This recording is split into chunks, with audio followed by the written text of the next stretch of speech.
Hi guys and welcome back to the Mighty Blues. My name is of course Camden and welcome back today to another live stream. It is the live game preview ahead of our Premier League fixture tomorrow at Goodison Park against Crystal Palace. 12:30 kickoff. Brilliant. We all love 12:30 kickoffs, don't we? Usually Everton don't do well at 12:30 kickoffs, to be honest with you. I think half the players are still asleep, as are half the fans. I really don't like them, if I'm being honest with you. I don't. I think it's far too early.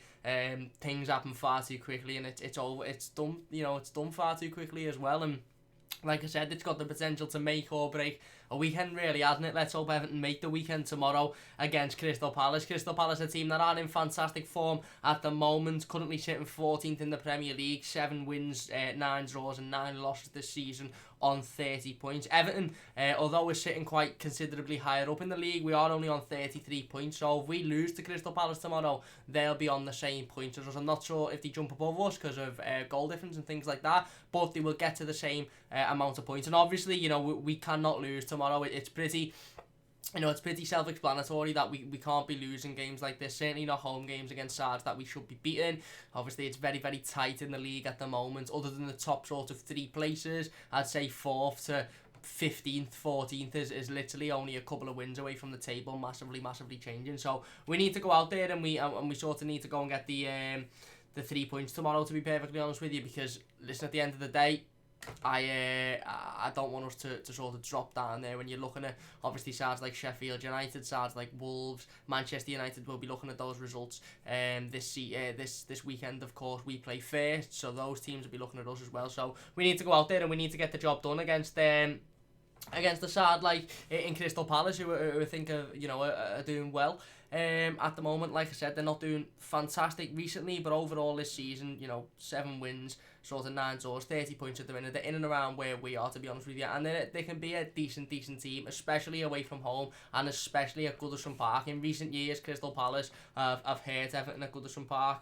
I think it's important that we don't let that sort of mentality and we don't let that happen again. Like I said, previous seasons when we've looked to be, moving onwards towards Champions League positions or European positions, Crystal Palace have been the team that come to Goodison Park and genuinely let us down. And remember that season under Roberto Martinez, we were fighting for the top 4 with Arsenal. We beat Arsenal 3-0 at Goodison and we were literally in pole position to get top 4. All we needed to do was win the remainder of our games. We had some easy ones. We come up against Crystal Palace and they beat us. So they're a team that, strangely enough, we notoriously do well away from home against, but not at home. They've got some really good players. Obviously, they've got the likes of Wilfred Zaha, who whether we were after him in the summer or not, there was definitely rumours there. Obviously, they've got James McCarthy, previous Everton player. We know how good he can be when he's fit in midfield. Plays his absolute heart out, week in, week out, constantly running about and gives us all for the team. Cenk Tosun, a couple of people have been questioning whether Cenk Tosun will be available for this game. He's actually injured, firstly, and even if he was fit,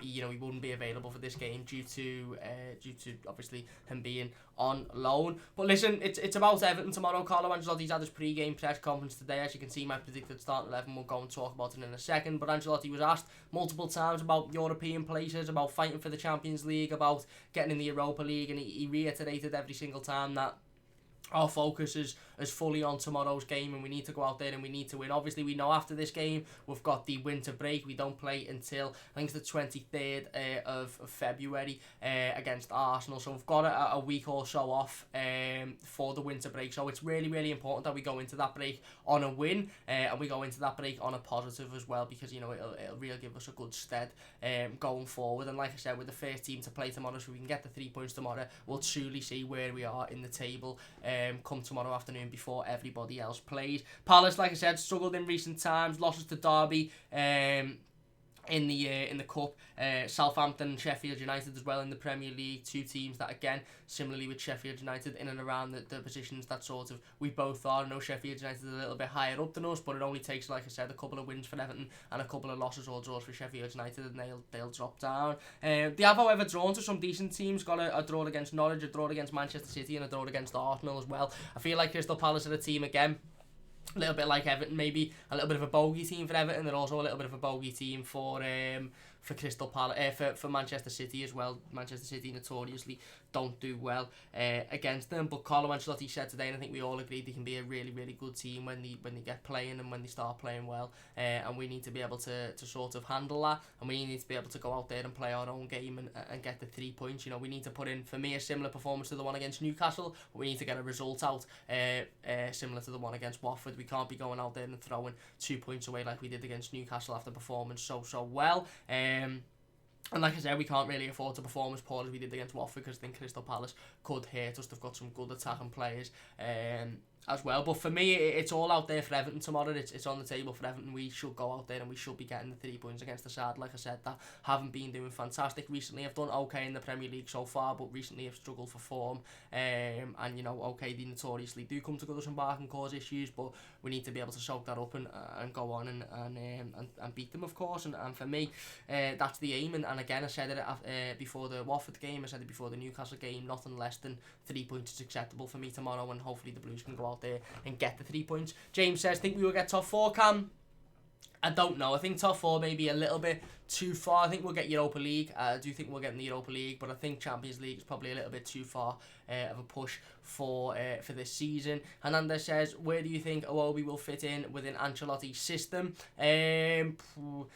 Probably on the wing, because Carlo Ancelotti so far, definitely since he's took over as Everton manager, hasn't liked to use the 4-3-2-1 or a formation that allows you to have a centre attacker midfielder. Personally, I think Iwobi is a centre attacker midfielder. I think he performs better at centre attacker midfield. But obviously, like I said, if Carlo Ancelotti isn't, you know, playing with a formation that allows a centre attacker midfielder, then you would naturally think Iwobi will take a position on the wing. He also says, made it clear in the press that he doesn't consider him a CM. There you go. Exactly. Personally, I think his movement and creativity is much more useful in the centre of midfield than sort of pushed on the wing, where sometimes he can get a little bit lost in games. But obviously, Carlo Ancelotti clearly sees him as a centre midfielder. Carl says, hello, mate. Ancelotti, will be a tough game, but I think our attack can cause many problems. I predict 3-1 for Charleston 2 and DCL. I actually predict 3-1 as well, but we'll go into talking about my predicted starting 11 in a second. And Abigail says she would try and play Benny and Holgate in the heart of the midfield. Carlo Ancelotti's come out today. We'll go into me starting 11 because it's a pretty good segue into it. But Carlo Ancelotti's come out today and he was asked about the midfielders, and he was asked a specific question. If you haven't seen my breakdown or my reaction to the press conference, it literally went up an hour or so ago. So after this live stream, go and check that one out. But Carlo Ancelotti, while I'm here as well, leave the live stream a like if you are enjoying, and subscribe to the channel. We're so close to 1.6k now. If you're new as well, get it shared. If you're watching, get it shared. Let's get it all over social media, all to your friends, all to your family. Let's get as many people involved as possible. But Carlo Ancelotti was asked the direct question about the central midfielder's role in relation to tomorrow's game. He was asked about Fabian Delph. He said, basically, how much will you miss Fabian Delph tomorrow? What does it mean for your centre midfield options? And he basically come out and said, well, we've got 3 central midfielders, Tom Davies, Morgan Schneiderlin and Gylfi Sigurdsson. I can tell you that 2 of those will play tomorrow and 1 of them will be on the bench. So I think we pretty much know deep down in our hearts who the centre midfield partnership is going to be tomorrow, although I personally don't want to see it because I've seen it too many times before, most noticeably against Liverpool in the Cup, and I said at that point we should never see these 2 players playing together in the same team again, but I fear it's going to happen tomorrow. So we'll go into my predicted starting 11 now. Anyway, I've gone for Jordan Pickford in goal. Again, not his greatest game against Watford, potentially could have done better for both goals. I think definitely the first one. But again, we say it every week, that there's little point in having the conversation, there's little point in having the discussion at this moment until we bring in a goalkeeper that's good enough to challenge Jordan Pickford, because we haven't got one of them at the moment. Left back Luca Dean, again, his form's been a little bit up and down recently, but he seems to be picking every week, so he's going left back. I've gone for Mason Holgate and Yerry Mina at centre half. Yerry Mina obviously having a fantastic game against Watford last week, 2 really good goals just before half time, getting us back into the game. And Mason Holgate, again, I said it last week, I'll say it again, and you'll probably see me saying it pretty much every week for the foreseeable future. Mason Holgate is for me our best centre half, and for me arguably being our best player this season. Again, fantastic last time out, really good defensively, asserts himself, obviously moved into the midfield once Fabian Delph got the sending off as well, and done fantastically well in the midfield. I've gone for Jabril Sidibe at right back. Again, over the last few weeks been a little bit hot and coldish, but I just think he offers us more going forward, and I think he's got a lot more stamina and a lot more pace than Shane same as Coleman has, in order to get back and do the defensive duties. Here's where it gets a little bit interesting. I've gone for Gylfi Sigurdsson and Morgan Schneiderlin in midfield. Now, if I wouldn't have watched Carlo Ancelotti's press conference, or if I wouldn't have broke it down, or if I wouldn't have, if Carlo Ancelotti wouldn't have had the press conference and we wouldn't have heard from him today, I'd have probably been a little bit likely to put Tom Davies in the midfield. I'd have probably been a little bit likely to put, Alex Iwobi in the midfield, as we said last week, as I predicted wrong last week. Maybe even a Benny Beningame, maybe even a Mason Holgate. But it was very, very clear today in his press conference. He come out and he said Tom Davies, Morgan Schneiderlin and Gylfi Sigurdsson. 2 of them will play and 1 of them won't play. And I just feel like it'll be Gylfi Sigurdsson and Morgan Schneiderlin. I think he sees more experience in those 2. I think he probably sees more ability as well. It's fair to say that since Ancelotti's come in, Tom Davies has had a couple of opportunities. He's done well on occasion, but overall, I don't think he's put himself in a particular good stead, to be perfectly honest with you. We haven't really got many other options, have we? Andre Gomez obviously won't be returning until the Arsenal game, hopefully. Jean-Philippe Gbamin, we had an update on him. He is still out injured for about another 8 weeks, Ancelotti assumes, or Ancelotti states. So it really is between those 3, and for me, I just don't think Tom Davies will be in the squad tomorrow. I don't think Tom Davies will be in the team. Like you said, he's been absent from the 18 for a couple of weeks. I think he was back in it last week. But I just see Morgan Schneiderlin and Gylfi Sigurdsson playing in the centre of the midfield. I know it's not great. I know it's not what we want, but I just see it happening, to be perfectly honest with you. And like I said, said it at the end of last week in the Watford game, we have to start sort of trusting Carlo Ancelotti and Carlo Ancelotti's decision making. And I know we all do trust his decision making, but I think we do have to understand that when you've got centre midfield and you're playing 2 centre midfielders and you've got 3 options and they're Tom Davies, Morgan Schneiderlin and Gylfi Sigurdsson, let's be honest, they're not top 6 players. They're not fighting for the Champions League players. They're not good enough to play in a squad that should be doing that, but that's all we've got at the moment. We haven't got Gbamin at our disposal. We haven't got Gbamin, we haven't got Gomez, we haven't got Fabian Delph, whether you agree should be in there or not. So it is going to be, a partnership of 2 of those 3 players, and I just think it's going to be Sigurdsson and Morgan Schneiderlin, if I'm being honest with you. Like I said, I trust Ancelotti, and I 100%, understand where he's coming from. I wouldn't necessarily have them in there myself, because I just think they lack movement and energy and pace and everything, really, to be honest with you. Quality recently, more so Sigurdsson than Schneiderlin. But like I said, there's not much choice. There's not much choice. Gone for the wingers. I've gone for Bernard on one wing and Richarlison on the other. I've kept the front 4 the same as what I predicted it to be last week, even though obviously Alex Iwobi and Theo Walcott come in last week. Talking to those 2 players, listen, I thought Alex Iwobi done well. However, for me, looked like he wasn't ready. Now, Carlo Ancelotti's game plan with Alex Iwobi might be to give him as much game time as possible. He might start tomorrow, and then obviously he'll have the time to recover and rest during the winter break. That might be the game plan. It might be to get him back in the team, to get him playing consistently as much as possible so he can regain that fitness. However, like I said, I just think at times last week he done okay. He put a really, really good ball in the middle in the sort of first 5 minutes, and Richarlison was unlucky not to get a solid strike on it. But for the majority of the game, I think he let himself down a little bit. His movement wasn't as usual. His ability on the ball looked poor. So I just think, for me, Alex Iwobi will come out. I think Bernard will come back in. Bernard does a lot better at home usually. Typically he does better at home than he does away from home. Had a really, really good game against Newcastle.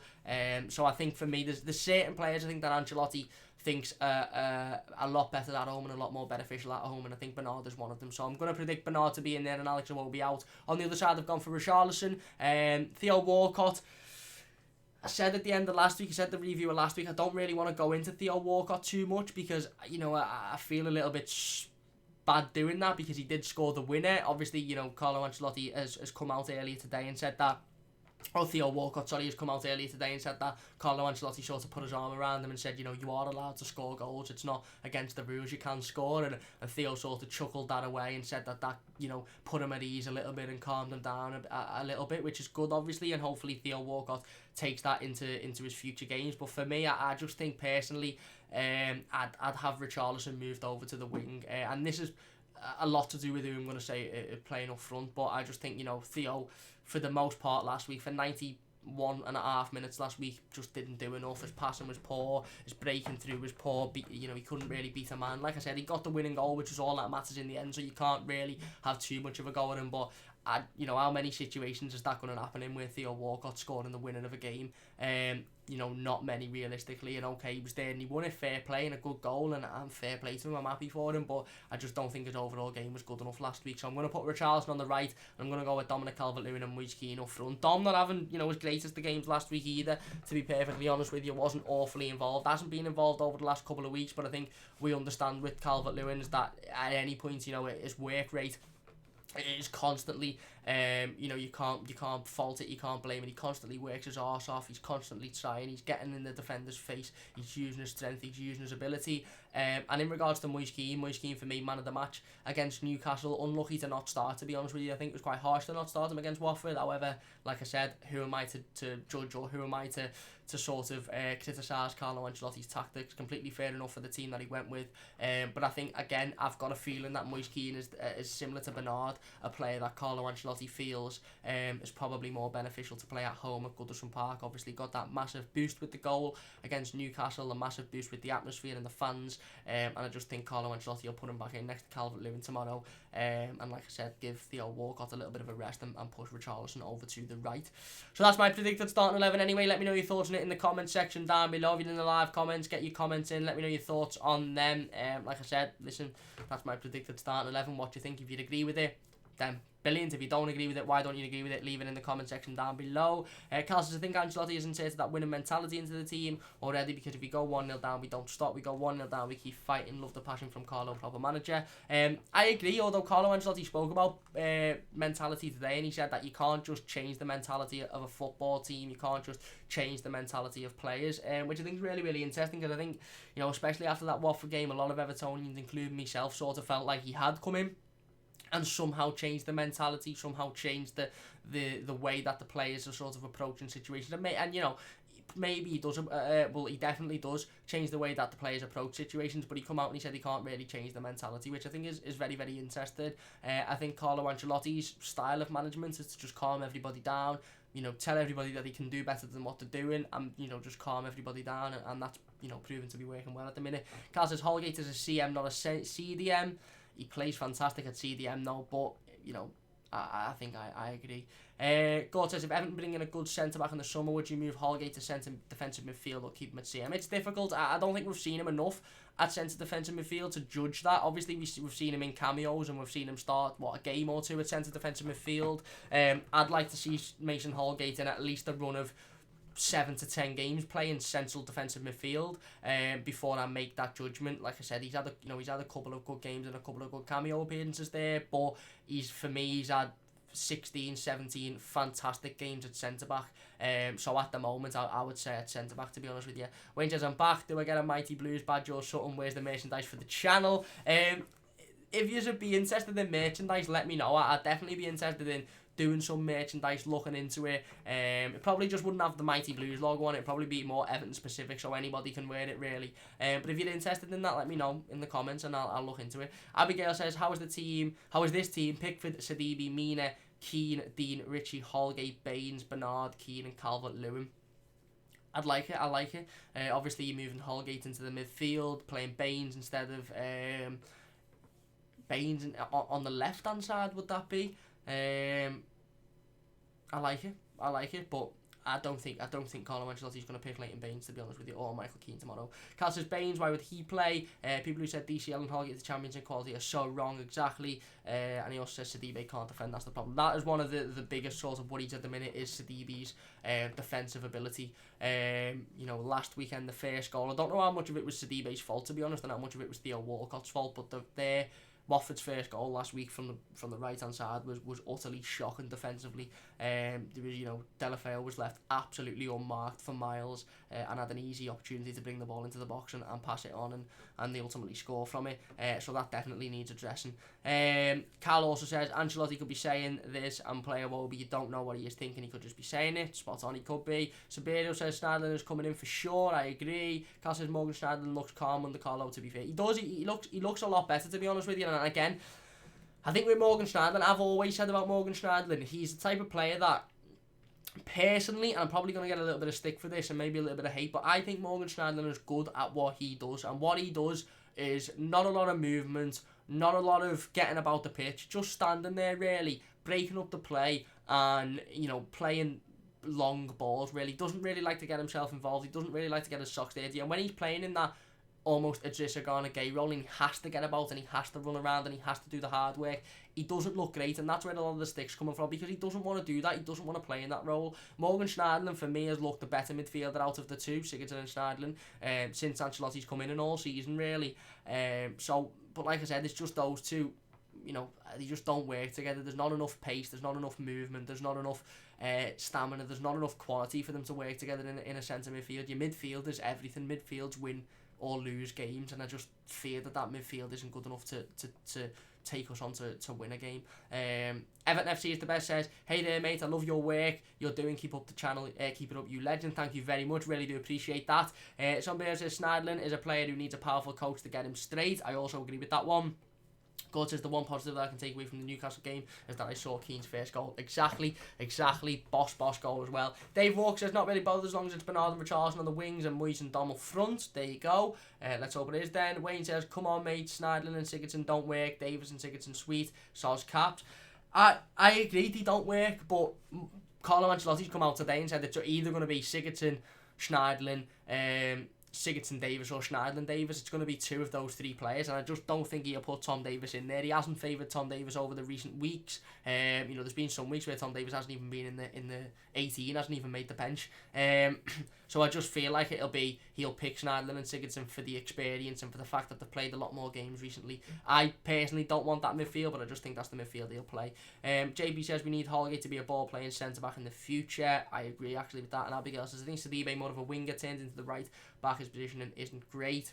Fair point. And Carl says Morgan Schneiderlin is good when it's a game versus Palace where he can control the midfield. But let's hope he can control the midfield, because I think that's going to be a massive part of tomorrow's game. Obviously, you know, we do need to control that midfield. Crystal Palace have got some good players, some good attacking players. We know they've got the likes of Wilfried Zaha, you know, who can cause us problems at any point. Jordan Ayew, of course, who can cause issues. Andros Townsend, who even though he mightn't be the best player in the world, he's got burning pace, and he can beat a player. So you've got your right hand side struggling and leaving massive gaps like we were last week, and you've got someone like Andros Townsend who's bursting into those gaps and making space. Even a player with not a lot of quality, I think, you know, for me, could really hurt us if we don't, you know, make sure that we nullify that. Obviously, we know in terms of Crystal Palace centre midfield, we know it'll include, or it's likely to include, James McCarthy. I don't know about, you know, Crystal Palace's injury news or the fitness news, etc., but it's likely to include James McCarthy, who we know is a player that does get himself about, a player that will battle, give it 110%, throw himself into tackles. He's not afraid to put himself in the way of a ball. He's not afraid to throw his body on the line in order to stop an attack or to stop a goal. And like I said, the midfield of Schneiderlin and Sigurdsson does worry me if you're coming up against them, you know, a midfield that includes James McCarthy in, because I just think James McCarthy is a little bit more mobile than both of those players, and I just think he'd be able to get about and dominate a little bit more than those two players will. You know, and at the end of the day, like I said, we need to make sure that we do dominate the midfield, and we need to make sure that we take our chances. We can't afford to go behind by 2-0, like even though like last week. Even though we come back into the game and ultimately won it, for me, I don't want to see that situation again where we fall behind by 2-0. We need to make the most of our attacks. We need to counter-attack with pace, counter-attack with energy. They haven't got the fastest defence, Crystal Palace. They've got a big defence in terms of height, so I don't think over-the-top balls will work very well. I don't think, you know, putting crosses after crosses in will do us well, even though we don't do that anyway. I think playing along the floor, counter-attacking with pace, counter-attacking with energy, and getting in behind them will be what ultimately gives us the best opportunity to score tomorrow. And that's why I've gone with a front four of Richarlison, Bernard, Calvert-Lewin, Keane, because I think they offer the most pace and they offer the most energy on the floor. And I think that's how we'll break through tomorrow, and hopefully that's how we'll score the goals that ultimately win the game. We need a strong defensive performance again. Yerry Mina needs to be on his best, needs to perform very well, as does Mason Holgate obviously, and we need good performances from both fullbacks. I feel like both fullbacks have let us down this season at times on the right hand side and the left hand side, so they need to have a solid game, because, you know, if you've got somebody like Andros Townsend or Jordan Ayew on one wing and you've got Wilfried Zaha on the other, you can't afford to have a poor game as a fullback. You need to be solid, you need to be defensively solid, and you need to be breaking forward with pace, and hopefully whether it be Sidibe and Dean, or Coleman and Dean, or Saliba and Baines or whoever it may be need to have a solid game tomorrow, as well as the rest of the defence. And like I said, for me, this game is all about the midfield. If it is Morgan Schneiderlin and Gylfi Sigurdsson, if it's Schneiderlin and Davis, if it's Sigurdsson and Davis, whoever it may be, they need to control the ball in that midfield. They need to get the ball on the floor, and they need to use it well, because if you've got somebody like a James McCarthy in midfield, that we all know very, very well, he's going to get himself about, he's going to throw himself into challenges, he's going to make himself a nuisance, and we need to be able to deal with that in order to get the ball to the forwards and break and win the game ultimately. And I am confident for tomorrow. I am confident. I think Everton can go out there. We're on decent form at the moment, hot off a good win against Watford. It'll give the lads loads of confidence, loads of belief as well. Obviously, we've got the winter break after this game as well, so you know it's vital really that we go into the winter break on a positive, we go into the winter break on a win, and then obviously we come out of it playing an Arsenal side away from home that are very, very beatable, not in great form themselves, and in and around our position in the table as well. But for me, I think it's important that we don't lose tomorrow, we don't drop points, because you know you never want that to happen just before a break, especially when you're in relatively good form. So listen, let me know your thoughts on the game in the comment section down below. I'll get into the live comments before I leave. If you're watching a YouTube video, leave your comments in the comment section. I'll try and get involved with as many of them as possible. If you have enjoyed as well, please do hit that like button. It means an absolute massive amount to me. And subscribe to the channel if you're new as well. Only a couple of subscribers away from 1,600. So a big thanks for all of the support. It means a massive amount to me. I really do appreciate it. And if you're new, subscribe to the channel. Get the video shared, get the live stream shared. Let's get as many people involved as possible. JB says we need... Oh, we read that one. Cal says Morgan Schneiderlin is good when it's a game versus Palace. We can solve him. If you read that, JP says, come on, Cam. Schneiderlin is good at what he does, slowing down on attacks, passing the ball back to the defence, standing there, avoiding the ball, and if he's lucky, the occasional side pass. But I get what you're saying. He does do that. He does do that on occasion, and sometimes he does perform where you think, you know, it's always sideways, it's always backwards, it's poor, it's negative. But for me, over the last couple of weeks, certainly since Carlo Ancelotti's come in, I don't think we've seen, you know, much of the Schneiderlin that passes the ball backwards and passes it sideways and doesn't look like he gives a shit. I think we've seen more of the Morgan Schneiderlin that tries to get his foot on the ball, tries to compose himself, tries to control games. For example, the game against Newcastle a couple of weeks ago at Goodison Park, he was playing some really good balls, and he was actually engaging in attacks rather than trying to shut them down, and that's sort of where I'm coming from with that. Cass Collar will pick Gylfi and Schneiderlin because they're technically good. Davis isn't, because he can't play on the back foot. Davis follows team energy if we're winning, and he plays good. He lacks quality. I think it's hard to disagree with that. He also says Sadiba position has to be good because Zaha could catch him sleeping, exactly, and Richarlison has been incredible this year. How do we have a player like him? We are blessed. He has. He's been unbelievable, and he's going nowhere in the summer. He's going absolutely nowhere. Anyway, that's going to do it for today. If you have enjoyed, please do hit that like button. It only takes a second. Like I said, please do subscribe to the channel if you're new as well. We'll be back, obviously, with the instant match reaction tomorrow, straight after the game, giving my instant thoughts to the result, to the match as well. So don't forget to join us for that. And then, of course, we'll have all of the post-game content going into next week as well. Big game for Everton tomorrow. Big chance for us to get the 3 points before the break. I get a very winnable game, however, against the side that notoriously do well at Goodison Park. So we need to make sure Crystal Palace don't come and get one of their notorious wins at Goodison. We need to break them down, make sure we control the midfield, take our opportunities, and defend well against some good attacking players. So hopefully we can go out there, get the 3 points, and hopefully it's a positive instant match reaction and a great start to the weekend. Carl says, great vid, pal, like always. Have a good day. Thank you very much, mate. You too. I'm going to go and enjoy a little bit of a beer now, chill before 12:30 kick-off tomorrow. Early morning for everybody, but hopefully it's a positive result for the Blues, and hopefully it's a great start to the weekend. Big thanks for watching. Leave a like if you have enjoyed, subscribe if you're new. Big thanks to everybody in the live comments as per usual. If you're watching as a YouTube video, get your comments in down below, and I'll be getting involved with replying to as many of them as possible. Big thanks for watching. I'll see you soon on the Mighty Blues.